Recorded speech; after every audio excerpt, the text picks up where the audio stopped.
ನಾನು ಮೊನ್ನೆ ಒಂದು ಲಾಂಗ್ ಡ್ರೈವ್ಗೆ ಹೋಗ್ತಿದ್ದೆ.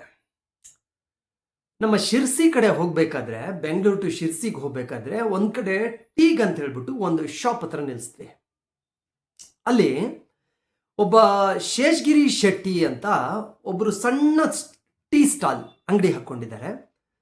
ಅಲ್ಲಿ ನಾನು ಜಸ್ಟ್ ಟೀಗ್ ಅಂತ ನಮ್ಮ ಫ್ಯಾಮಿಲಿ ಎಲ್ಲ ನಿಲ್ಲಿಸಿದಾಗ ಹಾಗೆ ಮಾತಾಡ್ತಾ ನಾವು ಇಂದಿನ ಪ್ರಚಲಿತ ವಿದ್ಯಮಾನಗಳು ಹೇಗೆ ನಡೀತಾ ಇದೆ, ರಾಜಕೀಯ ಏನು, ಭ್ರಷ್ಟಾಚಾರ ಏನು, ಅದು ಇದು ಬಡ್ಜೆಟ್, ಇದ್ರ ಬಗ್ಗೆ ಮಾತು ಸ್ಟಾರ್ಟ್ ಆಯಿತು.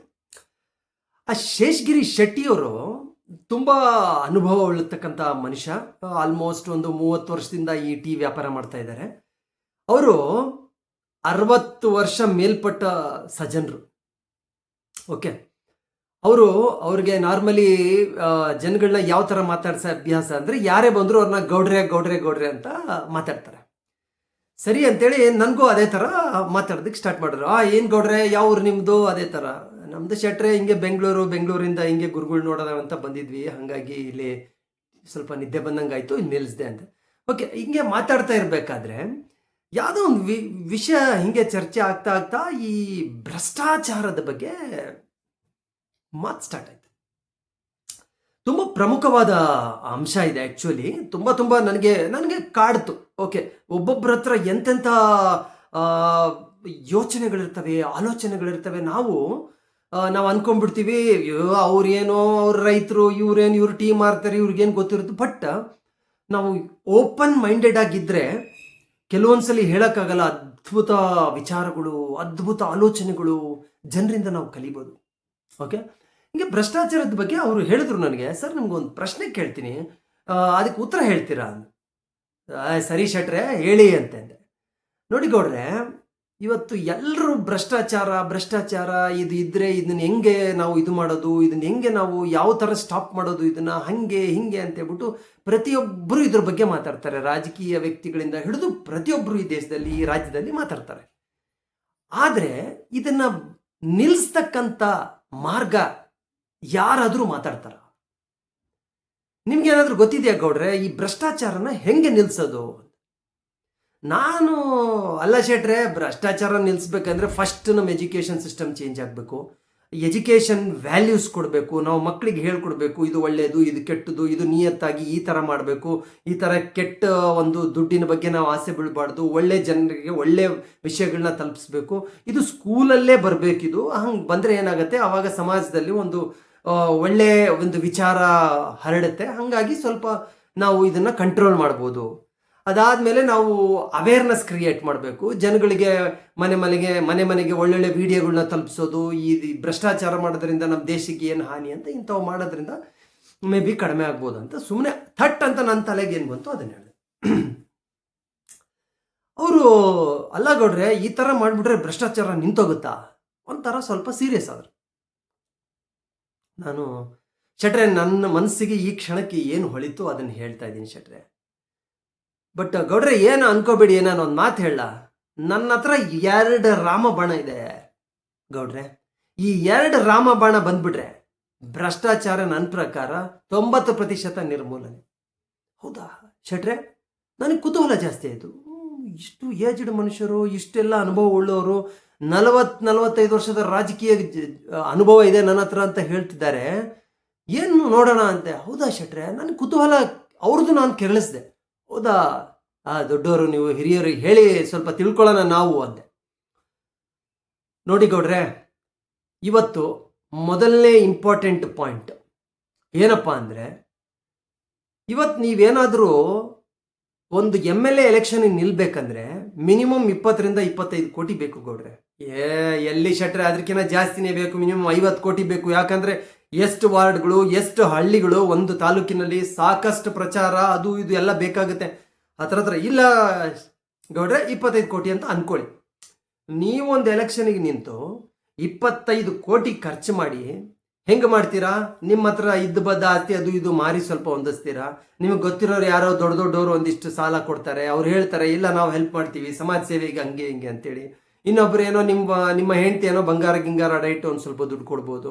ಅಲ್ಲಿ ಇಲ್ಲಿ ಹೊಂದಿಸಿ ಒಂದು 25 ಕೋಟಿ ಮಾಡಿಬಿಟ್ಟು ನೀವೇನು ಮಾಡ್ತೀರಾ? ಬರದ ಪ್ರಚಾರ ಮಾಡ್ತೀರಾ.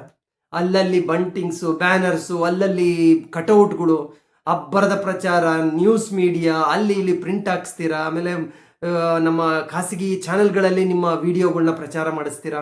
ಈ ಥರದ್ದೆಲ್ಲ ಮಾಡ್ತೀರಾ. ಆಮೇಲೆ ಸಭೆಗಳನ್ನ ಮಾಡ್ತೀರಾ. ಲಕ್ಷಾಂತರ ಜನನ ಸೇರಿಸ್ಬೇಕು. ಒಂದೊಂದು ವಾರ್ಡ್ ಇಲ್ಲ ಹಳ್ಳಿಗೆ ಹೋದ್ರೆ ಒಂದು 10,000 ಜನ ದೊಡ್ಡ ದೊಡ್ಡ ಸಭೆ ಸಮಾರಂಭಗಳು ಮಾಡಿ ಅವರಿಗೆಲ್ಲ 500,000 ರೂಪಾಯಿ ದುಡ್ಡು ಕೊಟ್ಟು ಅವ್ರನ್ನ ಕರೆಸಿ ಲಾರಿಗಳು ಅರೇಂಜ್ ಮಾಡಿ ಅವರಿಗೆ ಬಿರಿಯಾನಿ ತಿನ್ನೋದಿಕ್ಕೆ ಕುಡಿಯೋದಿಕ್ಕೆ ಎಲ್ಲ ಕೊಟ್ಟು ಅವ್ರನ್ನ ಕೂಡಿಸಿ ನೀವು ಅಲ್ಲಿ ಅಬ್ಬರದ ಭಾಷಣಗಳು ಮಾಡಿ ಸ್ಟೇಜು ಮೈಕು ಇದಕ್ಕೆಲ್ಲ ನಿಮ್ಮ ಕಾರ್ಯಕರ್ತರು ಇದಕ್ಕೆಲ್ಲ ದುಡ್ಡು ಖರ್ಚು ಮಾಡಿ ಎಷ್ಟು ಬೂತ್ ಲೆವೆಲ್ ನಾಳೆ ಎಲೆಕ್ಷನ್ ಅನ್ನೋವರೆಗೂ ನೀವು ಖರ್ಚು ಮಾಡ್ತಾನೆ ಇರಬೇಕು. ಓಕೆ, ಇವಾಗ ಗೌಡ್ರೆ ನೀವು ಹೇಳಿ 25 ಕೋಟಿ ಖರ್ಚು ಮಾಡಿದ್ರಿ, ಆಮೇಲೆ ಒಳ್ಳೆ ಯಾರೋ ಸಿನಿಮಾ ಹೀರೋನ ಕರ್ಕೊಂಡ್ಬಂದ್ರಿ, ಅವ್ರ ಕಡೆಯಿಂದ ಪ್ರಚಾರ ಮಾಡಿದ್ರಿ, ಫೈನಲಿ ನೀವು ಗೆದ್ದುಬಿಟ್ರಿ ಗೌಡ್ರೆ, MLA ಎಲೆಕ್ಷನ್ ಗೆದ್ದುಬಿಟ್ರಿ. ಗೆದ್ದ ಮೇಲೆ ಗೌಡ್ರೆ ನಿಮ್ಮ ಹೃದಯದ ಮೇಲೆ ನಿಮ್ಮ ಕೈ ಇಟ್ಬಿಟ್ಟು ಹೇಳಿ, ನಿಮ್ಮ ಮೊದಲನೇ ಪ್ರಾಮುಖ್ಯತೆ ಏನು? ಮನಸ್ಸು ಮೇಲೆ ಕೈ ಇಟ್ಕೊಂಡು ಹೇಳಿ ಅಂತ ಕೇಳ್ತಾ ಇದ್ದೀನಿ.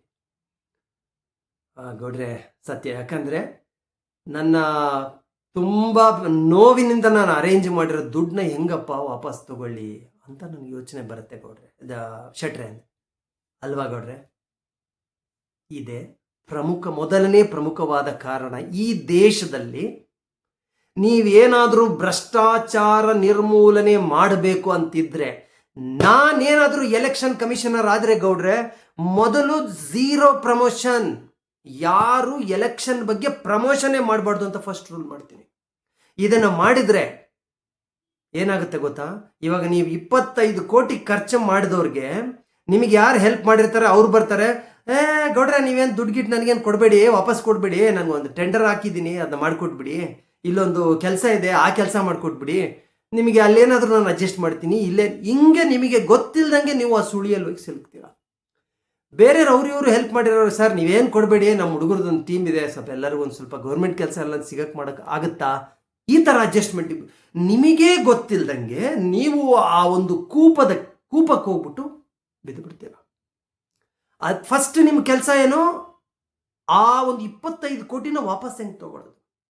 ಅದಾದಮೇಲೆ ನೀವು ಗಿಫಿಟು ಏನು ಸ್ವಾಮಿ, ಯಾವ ಪ್ರಪಂಚದಲ್ಲಿದ್ದೀವಿ ಸ್ವಾಮಿ ನಾವು? ಇದೇನು ಎಲೆಕ್ಷನ್ನ, ಇದೇನಾದರೂ ಬಿಸ್ನೆಸ್ಸಾ? ಇನ್ವೆಸ್ಟ್ ಮಾಡಿಬಿಟ್ಟು ವಾಪಸ್ ಹೆಂಗೆ ಅಂತ ಯೋಚನೆ ಮಾಡೋದಕ್ಕೆ ಅಂತ ಒಂಥರ ಉದ್ವೇಗಕ್ಕೊಳಗಾಗ್ಬಿಟ್ರು. ನನಗನ್ನಿಸ್ತು, ಹೌದಲ್ವಾ, ನಾನು ಈ ಥರ ಯೋಚನೆನೇ ಮಾಡಿಲ್ಲ.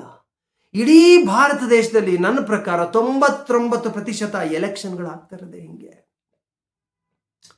ಏನು ನನಗೆ ಯೋಚನೆ ಬಂತು, ಹೌದಲ್ಲ, ಶೆಟ್ರು ಹೇಳ್ತಿರೋದು ಎಷ್ಟು ಸತ್ಯ ಇದೆಯಲ್ಲ. ಇವಾಗ ಇದು ಬಿಸ್ನೆಸ್ಸೇ ಅಲ್ವಾ? ಇಲ್ಲಿ ಏನು ಸ್ವಾಮಿ ನಡೀತಾ ಇರೋದು? ಎಲೆಕ್ಷನ್ ನೀವು ಗೆದ್ರೆ ಏನೇನು ಮಾಡ್ತೀರಿ ಅಂತ ವಿಚಾರಗಳನ್ನ ಹೇಳೋದು ಬಿಟ್ಬಿಟ್ಟು ಇವತ್ತು ಏನು ಸ್ವಾಮಿ ನಡೀತಾ ಇದೆ? ಎಲೆಕ್ಷನ್ ಪ್ರಚಾರಕ್ಕೆ ಹೋದ್ರೆ ದೊಡ್ಡ ದೊಡ್ಡ ಲೀಡರ್ಗಳು ಮಾತಾಡೋದೇನು, ಅವರು ಆಪೋಸಿಟ್ ಪಾರ್ಟಿಯವರು ಅದು ಮಾಡಿದ್ರು, ಇವ್ರು ಇಷ್ಟು ಭ್ರಷ್ಟಾಚಾರ ಮಾಡಿದ್ರು, ಅವ್ರು ಅಷ್ಟು ಕೋಟಿ ನುಂಗಿದ್ರು, ಇಲ್ಲಿ ರೋಡ್ ಹಾಳು ಮಾಡಿದ್ರು.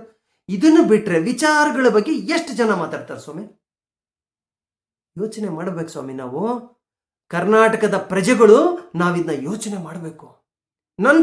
ನನಗೆ ಒಂಥರ ಅನ್ಸು, ಹೌದಲ್ಲ, ನಾನು ಯೋಚನೆನೇ ಮಾಡಿಲ್ಲ. ನಾನು ಅನ್ಕೊಂಡಿದ್ದೀನಿ ಅಲ್ಲಿ ಅವೇರ್ನೆಸ್ಸು, ಇಲ್ಲಿ ಸ್ಕೂಲು, ಇಲ್ಲಿ ಎಜುಕೇಶನ್ ಸಿಸ್ಟಮ್ ಎಂಥದ್ದು ಇಲ್ಲ ಸ್ವಾಮಿ. ಮೊದಲನೇ ಕೀ ಭ್ರಷ್ಟಾಚಾರ ನಿರ್ಮೂಲನೆಗೆ ಮೊದಲನೇ ರಾಮಬಾಣ ಪ್ರಚಾರ ಮಾಡಬಾರ್ದು. ಯಾರಾದರೂ ಪ್ರಚಾರ ಮಾಡ್ಕೊಂಡು ಬಂದರೆ ಫಸ್ಟ್ ಹೇಳ್ಬೇಕು, ಯಾಕಪ್ಪ ನೀನು ದುಡ್ಡು ಖರ್ಚು ಮಾಡ್ತಾ ಇದೆಯಾ? ನನಗೆ ಇಷ್ಟು ಅಂದಮೇಲೆ ನಾನು ಒಂದು ಮಾತು ಕೇಳ, ಅಲ್ಲ ಸರ್, ಮತ್ತೆ ಅಲ್ಲ ಶೆಟ್ರೆ, ಪ್ರಚಾರ ಮಾಡದೆ ನಾವು ಎಲೆಕ್ಷನ್ ಹೆಂಗೆ ಮಾಡೋಕ್ಕಾಗುತ್ತೆ? ಯಾಕೆ ಗೌಡ್ರೆ ಮಾಡೋಕ್ಕಾಗಲ್ಲ? ಸಿಂಪಲ್ ಗೌಡ್ರೆ, ಇವತ್ತು ಯೂಟ್ಯೂಬ್ ತಗೊಳ್ಳಿ ಗೌಡ್ರೆ, ನೀವು ಯೂಟ್ಯೂಬಲ್ಲಿ ಒಂದು ಚಾನಲ್ ಓಪನ್ ಮಾಡ್ಕೊಳ್ಳಿ. 10 ಜನ ಎಲೆಕ್ಷನ್ ನಿಂತ್ಕೊಂಡ್ರೆ 10 ಚಾನಲ್ ಮಾಡಿ ಸ್ವಾಮಿ. ಎಲೆಕ್ಷನ್ ಮಾಡಿಬಿಟ್ಟು ನಿಮ್ಮ ಒಂದು ಮ್ಯಾನಿಫೆಸ್ಟೋನ ಬರ್ಕೊಳ್ಳಿ. ಬಂದು ಯೂಟ್ಯೂಬಲ್ಲಿ ವಿಡಿಯೋ ಮಾಡಿ ಲೈವ್ ಬನ್ನಿ. ಯಾರ್ಯಾರಿಗೆ ಇಂಟ್ರೆಸ್ಟ್ ಇದೆ ಬರ್ತಾರೆ, ಇಲ್ಲ ರೆಕಾರ್ಡ್ ಮಾಡಿಬಿಟ್ಟು ಯೂಟ್ಯೂಬ್ ಅಪ್ಲೋಡ್ ಮಾಡಿ. ನಾನು ಈ ಎಲೆಕ್ಷನ್ ಕಂಟೆಸ್ಟ್ ಮಾಡ್ತಾ ಇದ್ದೀನಿ, ಈ ವಿಚಾರಗಳು ನನ್ನ ಮನಸ್ಸಲ್ಲಿದೆ, ನಾನು ಗೆದ್ದರೆ ನಿಮ್ಗೆ ಇದೆಲ್ಲ ಮಾಡ್ಕೊಡ್ತೀನಿ, ನಾನು ಅಕಸ್ಮಾತ್ ಮಾಡಿಲ್ಲ ಅಂದರೆ ನೀವು ನನ್ನ ಕೆಳಗಿಳಿಸ್ತಕ್ಕಂಥ ಎಲ್ಲ ಅರ್ಹತೆ ನಿಮಗಿದೆ ಅಂತೇಳಿ ಮುಚ್ಚಳಿಕೆ ಬರೆದು ಕೊಡಿ. ವಿಡಿಯೋ ರೆಕಾರ್ಡ್ ಮಾಡಿ, ಅದು ಪ್ರೂಫ್. ನಾಳೆ ನಾನೇನಾದರೂ ತಪ್ಪು ಮಾಡಿದ್ರೆ ಎಲೆಕ್ಷನ್ ನಿಂತಿರೋನು ನನ್ನ ನೀವು ಕೋರ್ಟಿಗೆ ಎಳ್ಕೊಂಡು ಹೋಗ್ಬಿಟ್ಟು ಸ್ಟಾಪ್ ಮಾಡ್ಬೋದು. ಸಿಂಪಲ್. ಇದನ್ನು ಮಾಡೋಕ್ಕಾಗಲ್ವಾ ಗೌಡ್ರೆ? ದಿಗ್ಭ್ರಾಂತಿ ನನಗೆ. ಪ್ರೇಕ್ಷಕರೇ, ಸೀರಿಯಸ್ ಆಗಿ ಹೇಳ್ತೀನಿ, ಏನಿದು ಎಷ್ಟು ಸಿಂಪಲ್ ಆಗಿ ಹೇಳ್ಬಿಟ್ರಿ ಇವರು. ಆಮೇಲೆ ಶೆಟ್ರೆ, ನೀವು 2 ರಾಮಬಾಣ ಅಂದಿದ್ರಿ, ಒಂದೇ ಹೇಳಿದ್ರಿ. ಹಾ ಗೌಡ್ರೆ, ಇನ್ನೊಂದೇನು ಗೊತ್ತಾ, ಈ ಪಾರ್ಟಿ ಫಂಡ್ ಝೀರೋ ಮಾಡ್ಬೇಕು ಫಸ್ಟ್. ಹೆಂಗೆ ಗೌಡ್ರೆ, ಪಾರ್ಟಿ ಫಂಡ್ ಝೀರೋ ಮಾಡೋದ್ರಿಂದ ಭ್ರಷ್ಟಾಚಾರ ಹೆಂಗೆ ನಿಲ್ಸುತ್ತೆ ಅಂತ ಕೇಳಿದೆ. ಮತ್ತೆ ಅವರು, ಗೌಡ್ರೆ ನೀವು ಅನ್ಕೊಳ್ಳಿ, ನಿಮ್ದೊಂದು ಪಕ್ಷ ಇದೆ, ಪಾರ್ಟಿ ಫಂಡ್ಗೆ ಯಾರು ದುಡ್ಡು ಹಾಕಿದ್ರು, ಎಷ್ಟು ಹಾಕಿದ್ರು, ಯಾವತ್ತು ಹಾಕಿದ್ರು, ಯಾಕೆ ಹಾಕಿದ್ರು ಅಂತ ಯಾವ್ದಾದ್ರೂ ಒಬ್ಬ ರಾಜಕೀಯ ಪಕ್ಷ, ಒಂದು ರಾಜಕೀಯ ಪಕ್ಷ ನಿಮಗೆ ಇವತ್ತು ಟ್ರಾನ್ಸ್ಪರೆಂಟ್ ಆಗಿ ನಿಮಗೆ ಹೇಳಿದ್ಯಾ ಅಂತ ಕೇಳಿದ್ರು. ಯಾರೂ ಹೇಳಿಲ್ಲ ಸ್ವಾಮಿ ಇದನ್ನ ಶೆಟ್ರೆ, ಯಾರೂ ಹೇಳಿಲ್ಲ. ಅದರಿಂದ ಹೆಂಗೆ ಶೆಟ್ರೆ ನಮಗೆ ಭ್ರಷ್ಟಾಚಾರ ನಿಲ್ಲುತ್ತೆ? ಗೌಡ್ರೆ, ಇಲ್ಲೇ ಇರೋದು ಅಂಶ ನೋಡಿ. ಇವಾಗ ಒಂದು ರಾಜಕೀಯ ಪಕ್ಷಕ್ಕೆ ದುಡ್ಡು ಬರ್ತಾ ಇದೆ, ಯಾವುದೋ ಒಂದು ದೊಡ್ಡ ಉದ್ಯಮಿಗಳು ಇರ್ತಾರೆ, ದೊಡ್ಡ ದೊಡ್ಡ ರಾಜಕೀಯ ವ್ಯಕ್ತಿಗಳು, ಅವ್ರ ಹತ್ರ ದುಡ್ಡು ಇರೋರು ಬ್ಲ್ಯಾಕ್ ಮನಿ ಅದು ಇದೆಲ್ಲ ತೆಗೆದು ಏನು ಮಾಡ್ತಾರೆ, ಈ ಪಕ್ಷಕ್ಕೆ ಅಂತ ಹೇಳ್ಬಿಟ್ಟು ದೇಣಿಗೆ ಕೊಡ್ತಾರೆ. 100 ಕೋಟಿ 1000 ಕೋಟಿ ಕೊಟ್ಟಿರೋ ಉದಾಹರಣೆಗಳು ಇದೆ.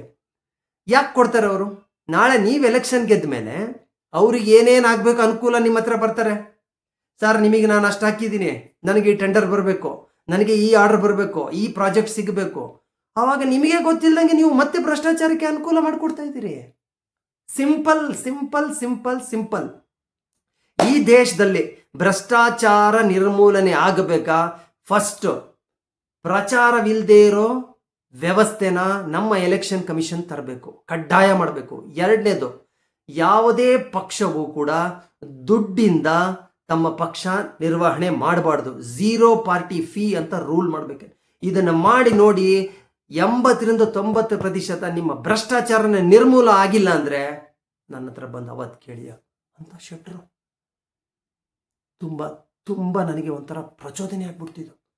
ಹೌದಲ್ಲ, ಎಷ್ಟು ಸಿಂಪಲ್, ಎಷ್ಟು ಸರಳವಾಗಿ ಒಬ್ಬ ಮನುಷ್ಯ, 60 ವರ್ಷ ಮೀರಿದ ಮನುಷ್ಯ, ಒಬ್ಬ ಟೀ ಮಾರ್ತಾ ಇರೋಂಥ ಮನುಷ್ಯ, ಎಷ್ಟು ಸರಳವಾಗಿ, ಎಷ್ಟು ಉಲ್ಲಾಸಭರಿತವಾಗಿ, ಒಂಥರ ಆಕ್ರೋಶನೂ ಇಲ್ಲ. ಅವ್ರ ಹತ್ರ ಒಂದು ನಾನು ಫ್ಯೂಚರಿಸ್ಟಿಕ್ ಯೋಚನೆಗಳ ಮುಖಾಂತರ ಹೇಳ್ತಾ ಇದ್ರೆ, ಸ್ವಾಮಿ ನಾವು ಓದ್ಕೊಂಡಿದ್ದೀವಿ, ಜರ್ನಲಿಸಮ್ ತಿಳ್ಕೊಂಡಿದ್ದೀವಿ, ಸಾಕಷ್ಟು ವಿಚಾರಗಳನ್ನ ಟಿವಿಲಿ ನೋಡ್ತೀವಿ, ನ್ಯೂಸ್ಗಳನ್ನ ನಾವು ನೋಡ್ತೀವಿ.